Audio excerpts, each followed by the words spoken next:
sobre a terra procurar alguém que te adore em espírito, alguém que te adore em verdade. Vai como achaste a Davi. Vem e derrama sobre mim o óleo precioso da unção e me faz segundo o teu coração. Achei em mim verdadeiro adorador, com vestes de louvor. Quero contemplar teu rosto, ó Pai. Vem ungir minha oferta de amor. Dou a ti meu coração, meu Deus, meu Pai. Achei em mim um verdadeiro adorador.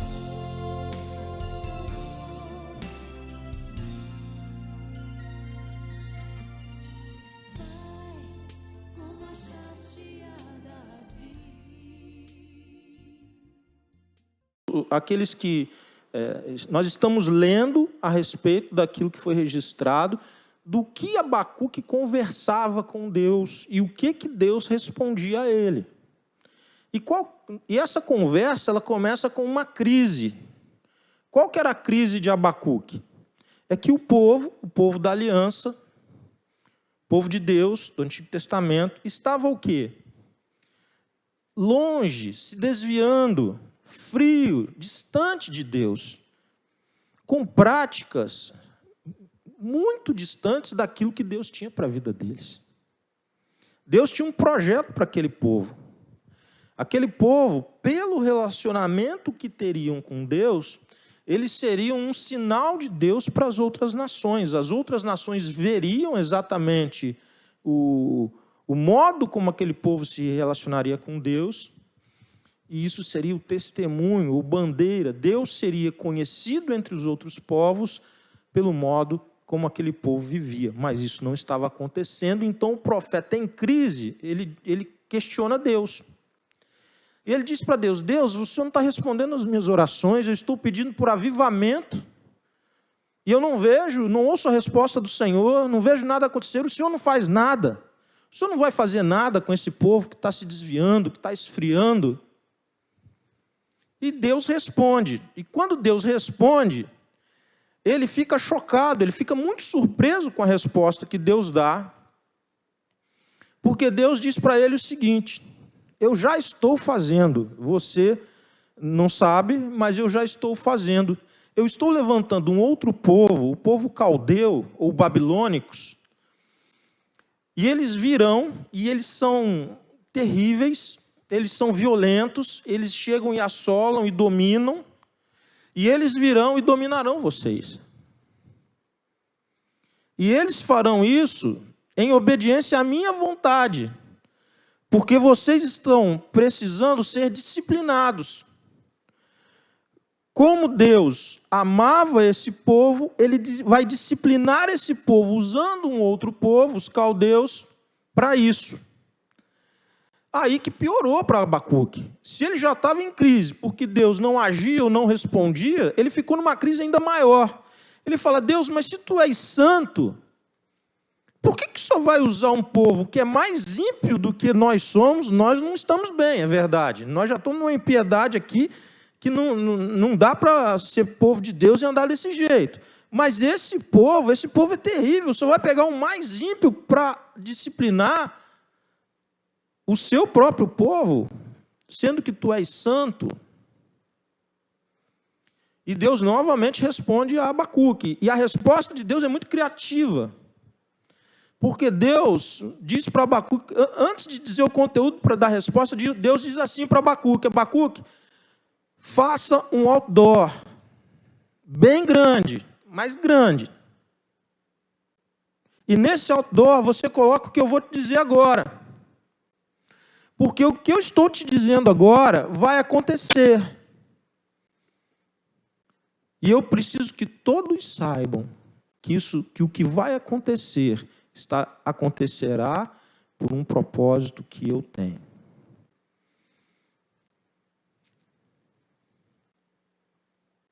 E nesse outdoor deveria ser colocado exatamente que Deus iria disciplinar o povo, mas que o povo não seria aniquilado.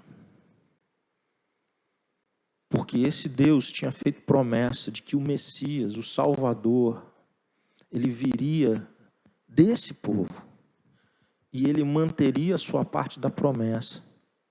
Mas o povo que vinha dominar, por causa dos pecados dele, e não foi Deus quem provocou os pecados dos caldeus ou dos babilônicos, eles já eram pecadores, como nós somos pecadores, eles já eram inclinados ao pecado, eles já praticavam o pecado, e eles sofreriam um juízo tão severo de Deus que eles seriam exterminados da história, eles não subsistiriam mais como povo.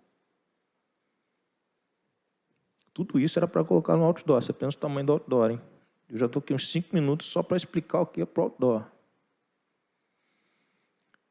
Porque Deus era contra o violento e contra o orgulhoso, e a Babilônia seria Deus contra ele. Mas o povo de Israel, ele seria corrigido e ele se quebrantaria e ele voltaria para Deus. E aí Deus seria novamente o Deus daquele povo num grande avivamento, que é o que começa agora no capítulo 3, que diz assim: oração do profeta Abacuque sob forma de canto. Senhor, tenho ouvido a tua fama e me sinto alarmado. Aviva a tua obra, ó Senhor. No decorrer dos anos e no decurso dos anos, faze-a conhecida. Na tua ira, lembra-te da misericórdia. Deus vem de Temã, o santo vem do monte Parã. A sua glória cobre os céus e a terra se enche do seu louvor. O seu resplendor é como a luz, e raios brilham da sua mão, o seu poder se esconde ali. Adiante dele vai a peste, e a pestilência segue os seus passos. Ele para e faz a terra tremer, olha e sacode as nações. Esmigalham-se os montes primitivos, as colinas antigas se abatem. Os caminhos de Deus são eternos. Vejo as tendas de Cusã em aflição, os acampamentos da terra de Midian tremem. Acaso é contra os rios, Senhor, que estás irado? É contra os ribeiros a tua ira, ou contra o mar o teu furor, já que andas montado nos teus cavalos de vitória? Preparas o teu arco, a tua aljava está cheia de flechas, tu fendes a terra com rios, os montes te veem e se contorcem, torrentes de águas passam, as profundezas do mar fazem ouvir a sua voz e levantam bem alto as suas mãos. O sol e a lua param nas suas moradas ao resplandecer a luz das tuas flechas sibilantes, ao fulgor do relâmpago da tua lança. Na tua indignação marchas pela terra, na tua ira pisas as nações. Tu sais para salvar o teu povo, para salvar o teu ungido. Feres o chefe da casa dos ímpios, deixando-o descoberto dos pés à cabeça. Traspassas a cabeça dos guerreiros do inimigo com as suas próprias lanças, os quais, como tempestade, avançam para me destruir. Alegram-se como se estivessem para devorar o pobre em segredo. Marchas com os teus cavalos pelo mar, pela massa de grandes águas. Vamos juntos. Depois, a partir do 16, serão os últimos versículos, nós vamos ver na semana que vem, se Deus permitir, que é a confissão de fé do profeta, e vocês vão ver, quem tem acompanhado, que quem era o Abacuque antes dessas experiências e quem ele se torna depois delas. Mas hoje nós temos um texto um pouco intrincado para resolver e que Deus nos dê graça. Primeiro, esse texto é uma oração que se transformaria numa canção, ele é um salmo, por isso ele tem todo um jeito poético, quando a gente lê, a gente tem até dificuldade de ir acompanhando o que está acontecendo, porque ele monta nesse estilo poético um monte de figuras e rememora coisas, porque ele se tornaria um cântico para ser cantado pelo povo, com acompanhamento de instrumentos de corda, com violas, para que essa mensagem não apenas estivesse no outdoor, mas estivesse sendo cantada pelo povo, para que a mensagem cantada fosse memorizada, fosse entendida, tinha um caráter pedagógico de ensinar o povo, porque o povo passaria por aflições, por sofrimentos, porque de fato os caldeus viriam contra o povo, mas ao cantarem essa canção no templo, ao cantarem essa canção como se Deus preparasse aquele povo e desse a eles ânimo e esperança, como ele estava dando ao profeta, que ele daria ao povo através dessa mensagem. E esse é o motivo dessa mensagem ser registrada e tornar-se um cântico. Isso nós temos no versículo 1. No versículo 2, ainda essa questão do versículo 1, quando a gente estuda aqui, e eu estudei bastante esse ponto, é interessante que o profeta ele dá uma ênfase que esse cântico ele não deveria ser apenas, essa oração não deveria ser apenas transformada num cântico através do acompanhamento de instrumentos de corda, mas ele diz que a ênfase que ele dá é que as pessoas deveriam vibrar quando cantassem esse cântico. A ênfase, esta ênfase na expressão corporal, que as pessoas deveriam responder que o corpo das pessoas, na hora de adorarem a Deus e de cantarem essa canção, porque ela é uma canção de vitória de Deus, defendendo o seu povo contra os inimigos. Então, o seu povo deveria reconhecer isso e cantar com tudo, cantar com a alma, cantar com o corpo, cantar de forma intensa. Por quê? Porque eles estavam cantando a vitória de Deus sobre os inimigos do próprio povo. Eles estavam cantando exatamente que Deus era o Senhor da vida deles e Ele os defendia. Não era uma coisa, não deveria ser uma coisa sem intensidade, porque isso não refletia a mensagem. A mensagem era linda demais, profunda demais, extrema demais, para ser cantada de qualquer jeito. Aqui já tem uma lição boa para nós. Quantos cânticos maravilhosos nós entoamos a Deus, com letras incríveis, que falam da grandeza, do amor, do perdão, e a gente canta para estar morrendo. Quando canta? Que dificuldade que nós temos de colocar para fora, de expressar para Deus, mesmo num ambiente de adoração, num ambiente que é próprio para isso. Eu não estou falando parar no meio da rua, ou lá no local onde você trabalha, e você começar com isso. Não. Eu estou dizendo nos locais ou ambientes próprios para isso, que é o ambiente da igreja reunida. Óbvio que tem traços culturais? Tem, irmãos, tem traços culturais, mas nós não podemos nos esconder somente nos traços culturais. Tem questões de temperamento? Tem também, mas nós não podemos nos encostar somente nisso.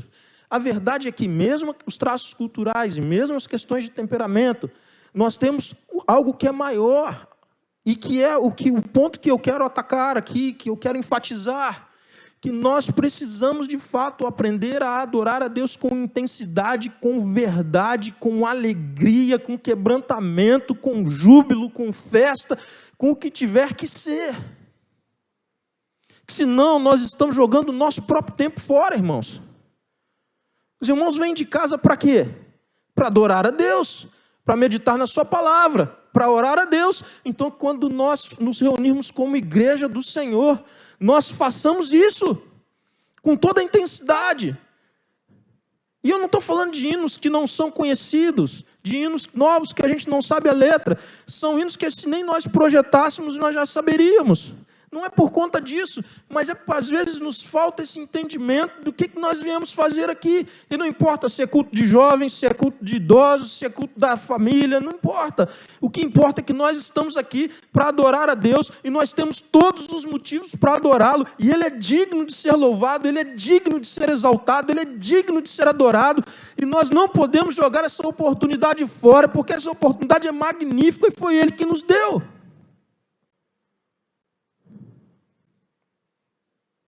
Essa oportunidade aqui custou a vida de Jesus, o sangue dele, nada menos que isso. E nós não temos o direito de tratar isso como qualquer coisa. Eu entendo que tem pessoas que são mais para frente. Eu gosto do Benê dirigindo o culto, porque o Benê ginga. O Benê tem ginga. Eu acho tão bonito, irmãos. É verdade. O Benê tem um gingado e tal, e ele vem aqui e eu falo, que bênção. Bênção de Deus, irmãos, porque tem espaço para todo mundo. Tem espaço para o contrito? Tem. Tem sim. Tem espaço para o contrito. Tem espaço para o Rogério? Tem espaço para o Rogério. O Rogério é do time do Benê. É do time do Benê. E é bênção isso, irmãos. Por mais Rogérios e mais Benês. Eu estou dizendo para os irmãos que ao invés de nós desviarmos a atenção, porque se um está contrito, se o outro está exaltado, se um está erguendo o braço, se o outro está de braço, eu estou dizendo para os irmãos que a gente precisa aprender a chegar aqui e a entregar o que tiver que entregar para Deus, com toda a verdade, intensidade, alegria e consciência das nossas almas. Versículo 2.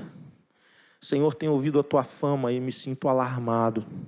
Aviva a tua obra, ó Senhor, no decorrer dos anos e no decurso dos anos faze-a conhecida. Na tua ira, lembra-te da misericórdia. Senhor, tenho ouvido a tua fama e me sinto alarmado. É o início do 2. Eu quero falar um pouquinho sobre isso. Abacuque, ele conhecia a história de Deus com o povo dele. Abacuque, nós diríamos hoje, ele era um conhecedor da palavra. Ele sabia o que Deus tinha feito pelo seu povo. E é isso que ele está dizendo, quando ele diz, eu tenho ouvido a tua fama. Por que ouvido? Porque a Bíblia, o texto sagrado que eles tinham naqueles dias, ele era lido por alguém no templo, e esse texto era ouvido pelas pessoas. Então, por isso essa menção. Mas o que tem aqui de fundamental para nós? Ele está dizendo, Deus, eu sei tudo que o Senhor já fez por nós. Eu sei que o Senhor fez uma aliança lá atrás com um homem chamado Abraão, que o Senhor formaria um povo a partir da descendência dele. E o Senhor fez promessas para esse povo que nós somos. E esse povo também deveria andar na tua presença e ser abençoado. E o Senhor prometeu que o nosso Salvador, o Messias, o teu ungido, viria da descendência desse povo. Então, ele começa a olhar para trás, num momento de crise, de dificuldade, que ele não estava entendendo muita coisa, mas ele olha para trás e diz, Deus, eu estou trazendo à memória os teus feitos, e eu estou aqui olhando o que o Senhor já fez, e eu então estou nesse sentido de ver a tua fama. O alarmado aqui é uma santa reverência, é um temor reverente. Eu olho para trás e eu sei que o Senhor é grande, que o Senhor abençoa, que nós estamos aqui é porque o Senhor nos trouxe até aqui.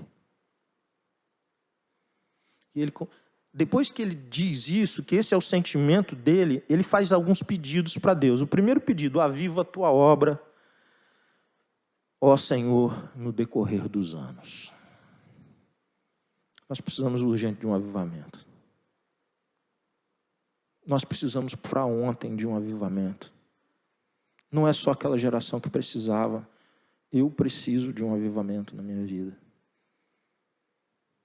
Irmãos, quando ele clama por avivamento, ele está dizendo, Deus, move aqui com teu poder, com o teu espírito, move aqui com a tua autoridade, para que nós, o teu povo, nós de fato sejamos quem o Senhor quer que nós sejamos, que nós cumpramos na história, nessa geração, aquilo que o Senhor tem para nós. Porque ele não via isto acontecer, não era isso que estava acontecendo. O povo estava morno, o povo estava esquisito, o povo estava encravado, o povo estava estranho.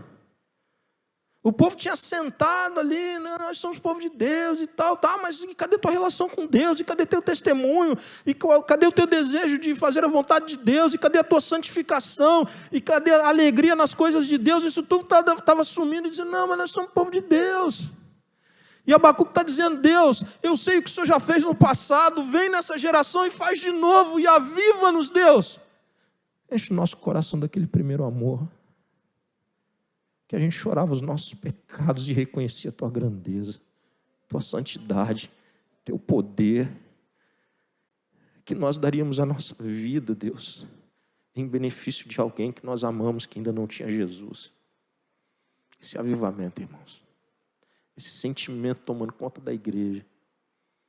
E não aquela nhaca, aquela coisa esquisita, que parece que a gente está fazendo as coisas por obrigação, porque acostumou, porque disso, ou porque de pessoas. Não. Clame por um avivamento a começar da sua vida e da sua família. Segundo pedido que ele faz a Deus: Deus, no decurso dos anos, faz a tua obra conhecida. Interessante isso. Primeiro ele diz: olha, Deus, tu faz uma obra aqui em nós.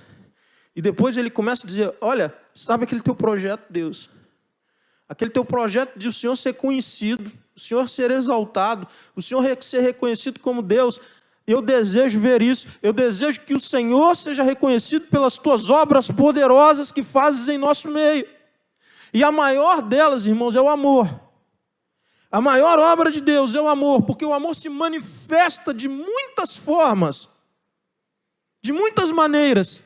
E Abacuque então diz isso para Deus: Deus, aviva-nos, para que nós caminhemos nessa vida de um jeito, que o Senhor seja conhecido pelas obras que nós venhamos a praticar. Para que o Senhor seja conhecido e não nós, para que as tuas virtudes sejam reconhecidas e não as nossas, para que o teu nome seja exaltado e não o nosso. Ao Senhor a honra, ao Senhor a glória. É disso que ele está tratando com Deus. Terceiro pedido: Deus, na tua ira, tem misericórdia de nós. É profundo o que ele diz aqui, irmãos. Porque ele está reconhecendo que Deus está irado, que Deus está se levantando contra o povo, que o sentimento de Deus em relação ao povo é o sentimento de disciplina. É como se ele dissesse, ele tem certeza que Deus vai confirmar a profecia de que trazer os caldeus para disciplinar o povo. Então Deus vai manifestar ali uma disciplina, mas ele diz assim: Deus, não nos trate segundo aquilo que nós merecemos. Tem misericórdia de nós. Irmãos, às vezes o hábito religioso, ele coloca algumas coisas em nós assim que nos atrapalham. E que Abacuque nos ajuda a tirar, porque Abacuque está dizendo, muitas vezes nós achamos que Deus tem a obrigação completa de nos abençoar e que, na verdade, irmãos, nós só andamos com Deus e nós só caminhamos debaixo da graça de Deus porque Ele não nos trata de modo como nós merecíamos ser tratados. O motivo é esse. Porque se Ele fosse nos tratar com justiça e não com misericórdia, nós estaríamos condenados. Mas Ele fez Cristo receber sobre si os nossos pecados para exercer sobre nós misericórdia. O juízo foi colocado sobre Jesus. A taça, o copo da ira de Deus foi tomado por Jesus. Para que nós pudéssemos, num ambiente de culto, num momento de cantar e louvar, ter todos os motivos para adorá-lo intensamente. Está fazendo sentido? É uma engrenagem. Ele está conversando com Deus. A partir do versículo 3, a coisa ainda fica mais profunda. Que ele diz assim, ó, Deus vem de Temã, o santo vem do monte Parã, a sua glória cobre os céus, a terra se enche do seu louvor. E o 4, o seu resplendor é como a luz, os raios brilham da sua mão, e o seu poder se esconde ali. O que ele está dizendo para Deus? O que está aqui por detrás, o pano de fundo, é quando Deus tirou o povo do Egito e ele vai entregar a lei dele a Moisés.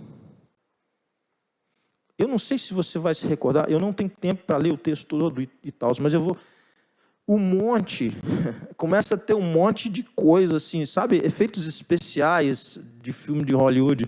O monte treme, raios, fogo... Começa a ter um monte de coisa. E o povo tem o mesmo sentimento que ele teve. Qual é o sentimento do povo vendo aquilo tudo? Que é o ambiente em que Deus iria entregar a lei e confirmar a Moisés e confirmar, eu sou o Deus de vocês e vocês andarão segundo a minha orientação, que é a minha lei. É disso que fala esse texto aqui, quando fala que a glória encobre os céus, a terra se enche do louvor, que há resplendor como a luz, os raios brilham, o seu poder se esconde ali. A luz é algo especial, né?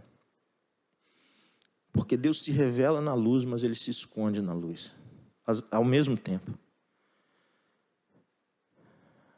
Já como assim? Um pouco de luz nós vemos bem. Mas quando tem luz, muita luz, nós já não a conseguimos alcançar.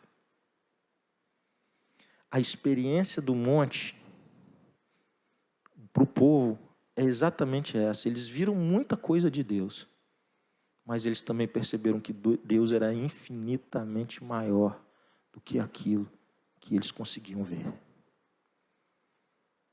Às vezes, irmãos, a gente pega a nossa fé e põe Deus numa caixinha, pequenininha, bonitinha, mas pequena, como se Deus pudesse ser domado ali, como se nós agora fôssemos domesticar Deus.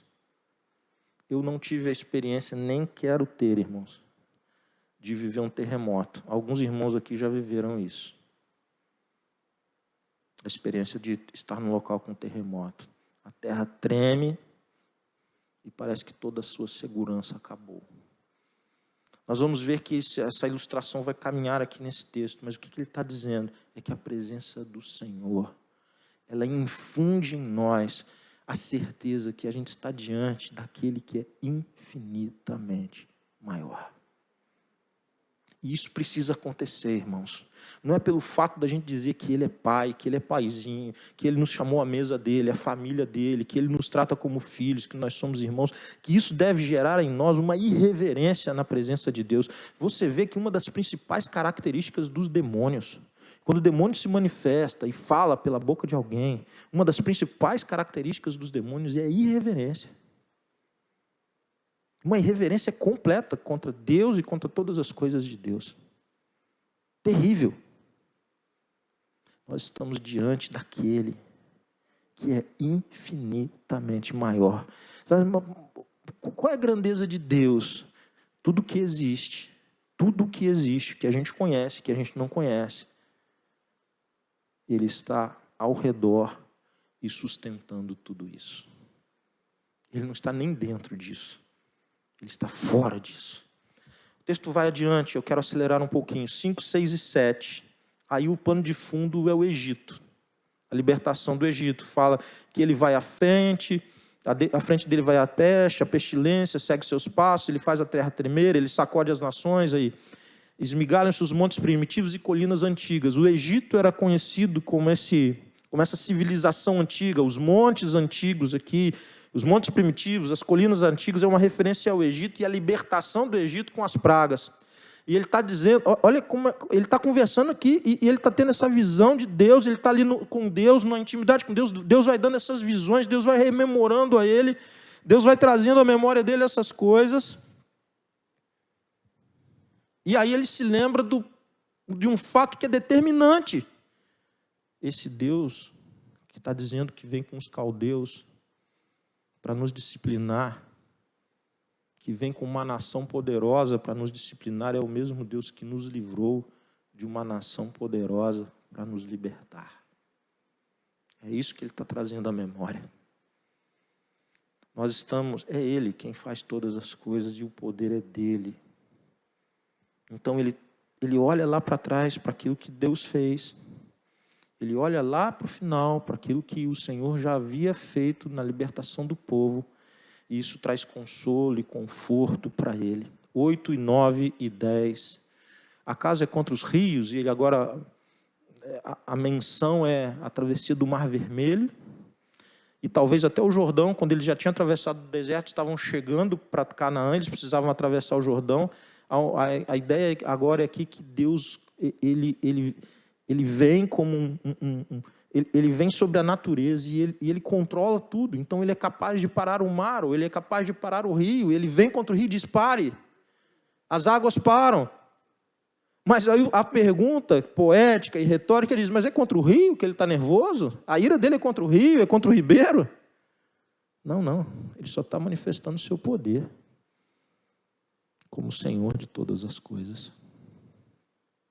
Não é contra o rio. É que ele está irado. Ele está irado com aquilo que nós vimos. Ele está irado contra o orgulho, contra a violência, contra a desobediência que nós vimos na semana passada.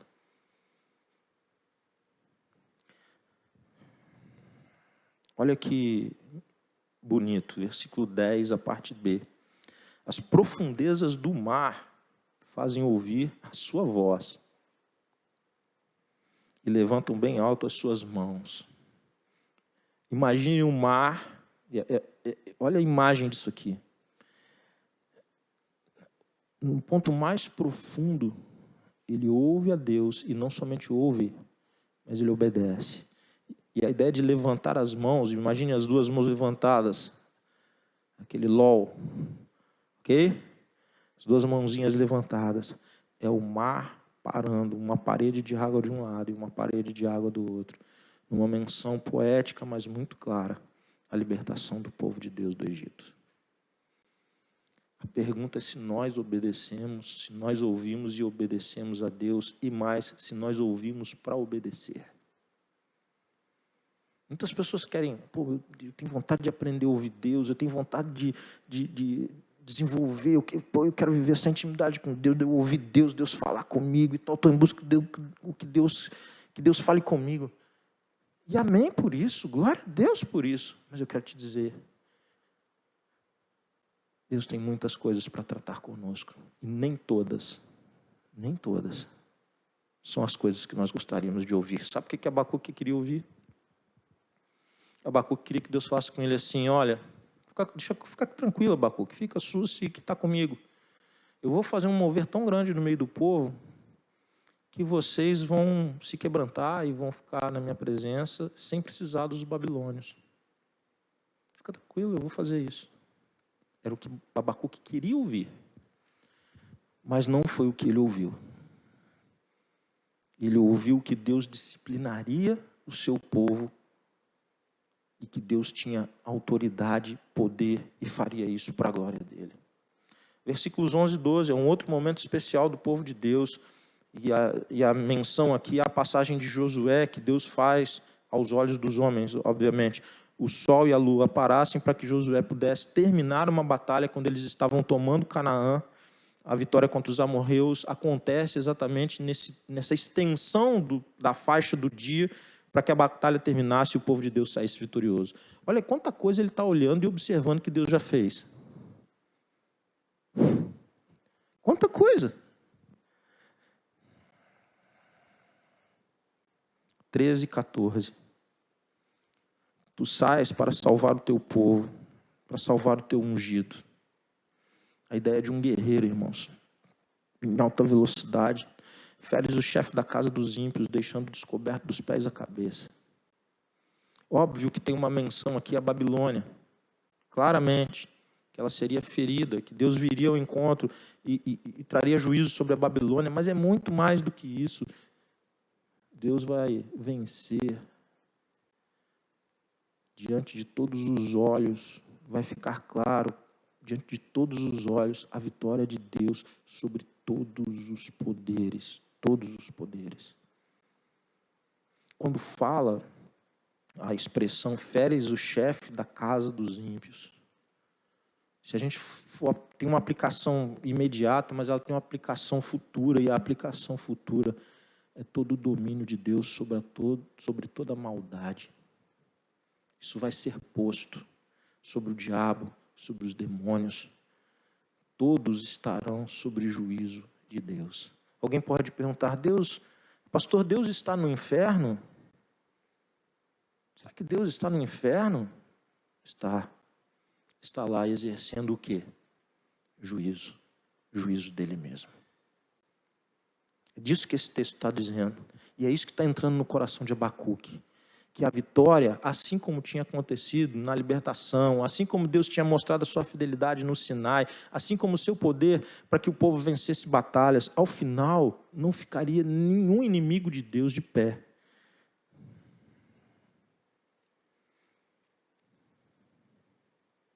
Deus é descrito aqui como o comandante da tropa. E eu quero concluir a minha fala. Quando as crianças apontam ali, é um sinal de que eu devo parar. Eu quero concluir o seguinte.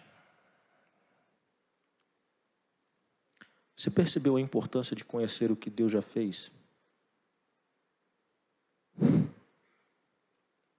Quem não conhece o que Deus já fez no momento da angústia, da tristeza, da depressão, vai se apegar em quê? Num Deus que ela não conhece?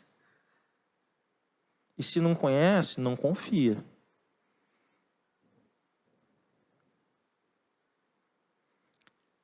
Vocês vão ver domingo que vem como Abacuque vai euforicamente celebrar a Deus.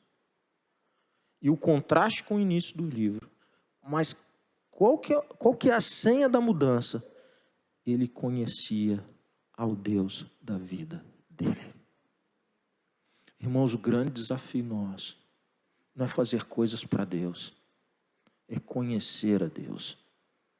E se tivermos que fazermos com Ele e não para Ele. É com Ele que nós fazemos.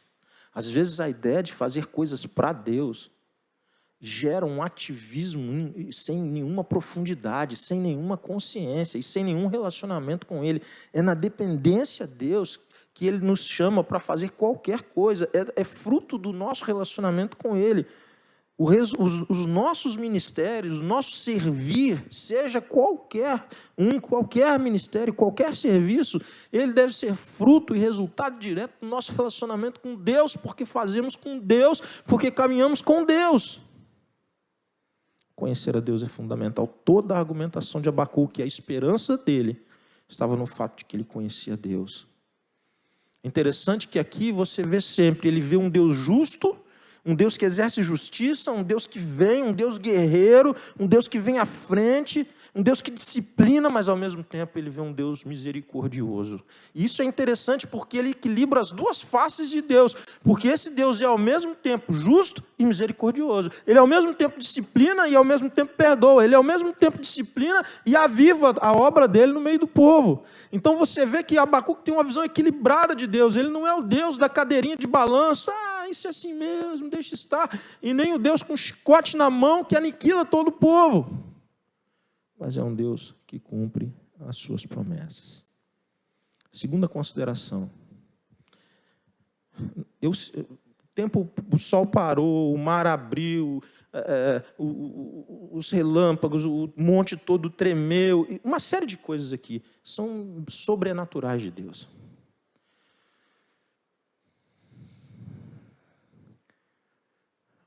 O avanço da ciência e o avanço da tecnologia, num nível de superficialidade, no nível da profundidade, só confirma Deus. Se a gente for levar mais profundamente a questão da ciência e da tecnologia, só confirma Deus. Mas eu não quero entrar nisso agora. No nível da superficialidade, parece que a gente não precisa de Deus, porque a gente tem explicações para todas as coisas do ponto de vista científico e tecnológico. Sabe o que a gente está fazendo, muitas vezes? Nós estamos criando uma geração inteira que não acredita no sobrenatural de Deus. E isso é de uma miséria tão grande, porque é como se nós pudéssemos fazer alguma coisa. E nós não podemos fazer nada sem o Senhor. Tudo que é feito, mesmo aquilo que não desceu fogo do céu, que a terra não tremeu, mas tudo que é feito no interior do coração de um ser humano é milagre de Deus. Mudar o entendimento, mudar o coração. Irmãos, dar ao homem, ele olhar para esse Deus invisível aos olhos e dizer assim, eu sou pecador, tem misericórdia de mim. Isso é sobrenatural, isso é milagre, isso é ação do Espírito nas nossas vidas. Ninguém pode fazer isso, ninguém fará se Deus não fizer. Nós não podemos esquecer que nós estamos diante de um Deus que pode todas as coisas. Não algumas coisas, não poucas coisas, mas todas as coisas. O mesmo Deus que agiu no passado é o Deus que age hoje. Irmãos, se nós tirarmos o sobrenatural de Deus, o poder de Deus, nós vamos ficar só com um código moral. E isso é apenas uma religião. Isso não é relacionamento com Deus. Terceira consideração. Última. Quero terminar com ela.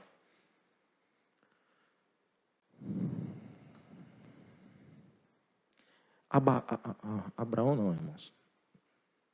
Abacuque. Deixa o Abraão quieto.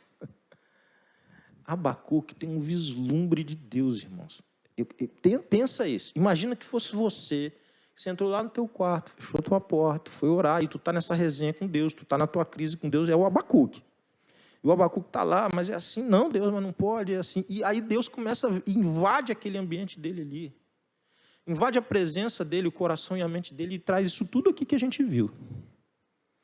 Ou seja, ele teve o texto de Abacuque, esse texto intrincado que a gente viu hoje, ele é muito parecido, por exemplo, com alguns textos do Apocalipse.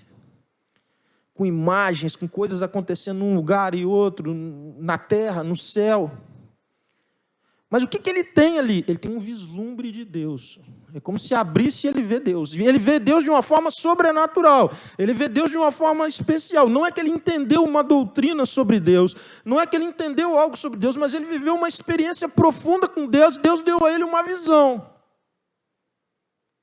E o coração dele é transformado. E vocês vão ver isso na semana que vem, se Deus permitir. Ele é completamente transformado. Irmãos, quantos de nós tem buscado estar com Deus, para que Deus também abra o céu diante de nós, para nós termos vislumbres de Deus, diante da nossa dor, da nossa crise, da nossa tristeza, do nosso medo, do nosso espanto. Deus quer estar com você. Deus quer abrir o céu na sua presença, para que você tenha vislumbres dele agora, hoje, para que você tenha motivos para adorar a Deus com todos os cânticos e de todo o seu coração, com choro, com riso, com tudo que tem direito. Deus tem isso para as nossas vidas. Irmãos, isso não é uma coisa qualquer. Quantas vezes, irmãos, nós buscamos milhões de paliativos, placebo, quando nós deveríamos era dobrar o nosso joelho no chão, estar com Deus e orarmos até aprendermos a orar. Até quando eu devo orar? Até quando eu aprender a orar. Porque orar é algo que se aprende, é algo que se desenvolve, é uma prática, é um estilo de vida, é uma construção. E é nesse ambiente de busca de Deus como prioridade que os vislumbres de Deus acontecem. E esse vislumbre de Deus é o céu na terra. É o céu na terra. O céu é o quê? O céu não é estar com Deus? É como se Deus entrasse no teu quarto e viesse, pronto, eu já estou aqui. É céu na terra para você. Irmãos, nós podemos fazer muitas coisas. Nós podemos fazer muitos eventos. À medida que as coisas forem melhorando em relação à doença, a gente pode fazer um monte de coisa. Tem um monte de coisa no meu coração que eu quero fazer com a igreja. Mas não é isso, irmãos. Ou nós aprendemos de Deus e com Deus. Ou nós vivemos intensamente isso.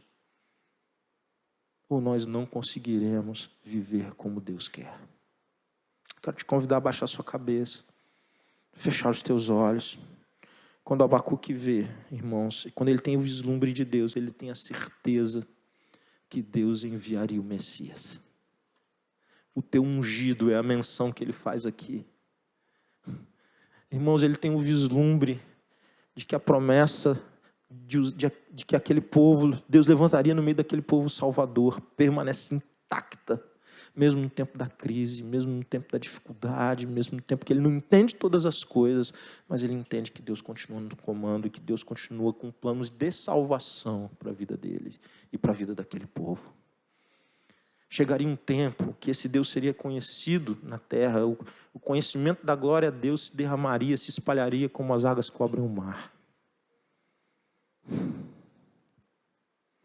Ele tem vislumbre de Deus e o coração dele é mudado porque ele quis estar com Deus, ele quis abrir o coração para Deus. Ele lutou com Deus. E hoje eu quero te chamar a isso. Você se sente desafiado a mudar isso na sua vida ou aperfeiçoar isso na sua vida? Você se sente desafiado a construir uma história de intimidade e relacionamento profundo com Deus? Você quer aprender a orar? Você quer aprender a ter vida de intimidade com Deus? Esse é o grande desafio dessa noite. Eu quero desafiar você a isso. Você quer aprender a andar com Deus de verdade, além da religião? Eu quero te desafiar isso nessa noite. Existe alguém hoje que se sente tocado por Deus, irmãos? Que se sente chamado por Deus, que se sente assim, Deus, eu sei que o Senhor está me chamando para essa mudança. Eu gostaria que você levantasse seu braço, um dos seus braços, eu quero orar por você. Existe alguém? Deus abençoe. Alguém mais? Deus abençoe lá atrás. Alguém mais? Deus abençoe aqui na frente. Alguém mais? Deus abençoe, Deus abençoe. Mais alguém? Mais alguém está entendendo? Deus abençoe sua vida. Está entendendo que Deus está te chamando para algo novo, profundo, intenso. Você quer pagar esse preço de aprender a estar com Deus de verdade na sua vida? Deus abençoe sua vida, querido. Pode baixar o seu braço. Deus abençoe aqui na frente. Deus abençoe lá atrás. Deus abençoe lá no fundo. Mais alguém? Mais alguém nessa noite? Deus abençoe aqui na frente.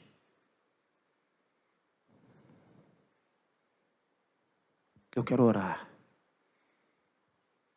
E eu quero te convidar a orarmos juntos. Deus, aviva-nos, Pai. Aviva-nos, aviva-nos, aviva-nos, Deus.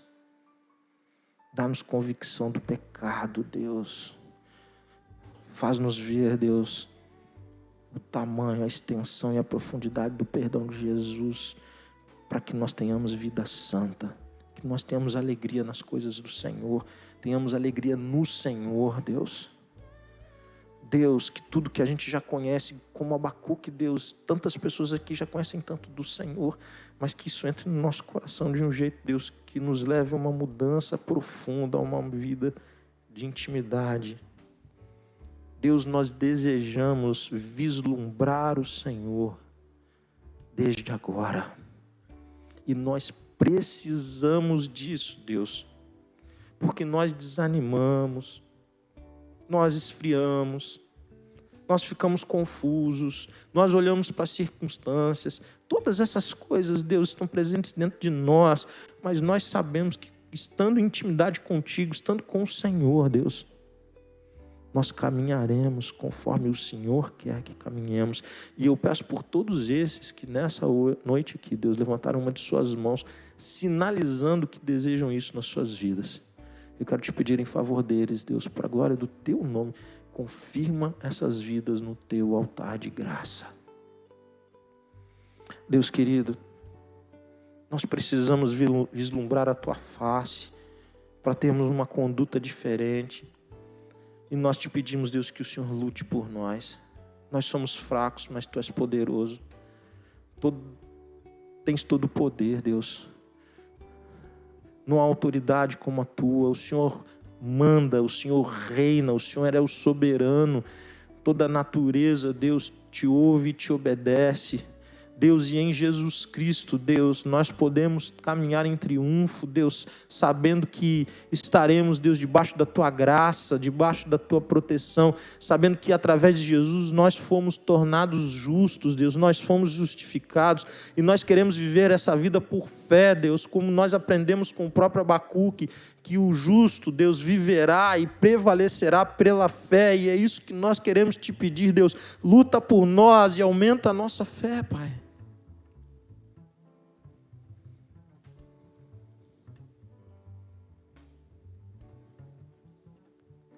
Nós te damos graças, Deus, pela tua palavra. Nós te damos graças, porque ela é viva, poderosa, transformadora, e o Senhor aplica a tua palavra dentro dos nossos corações e nos transforma. Glorificado seja o teu nome, que o amor de Deus, nosso Pai, a graça salvadora de Jesus e as doces consolações do Espírito Santo de Deus sejam derramadas de forma viva, rica e abundante sobre a sua vida, sobre sua família, sobre todo o povo de Deus. Amém. Glórias a Deus. Deus abençoe a todos, queridos. Todos mesmo. Eu quero te convidar a ficar de pé e você dar um abraço quem está na sua bolha. Se você tem bolha, Um abraço quem está na sua bolha. Desejo uma semana muito abençoada, em nome de Jesus.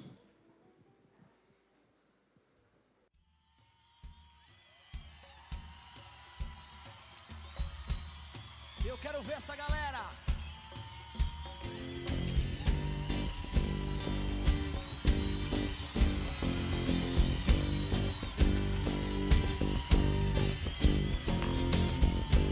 Os gigantes se levantam a cada dia, a todo momento nos tentando destruir, nos gestos e no olhar, buscando nos tragar, ou tão somente acovardar-se para o canhão, porque do Senhor é a guerra, o inimigo vem ao chão, na força do braço de Deus.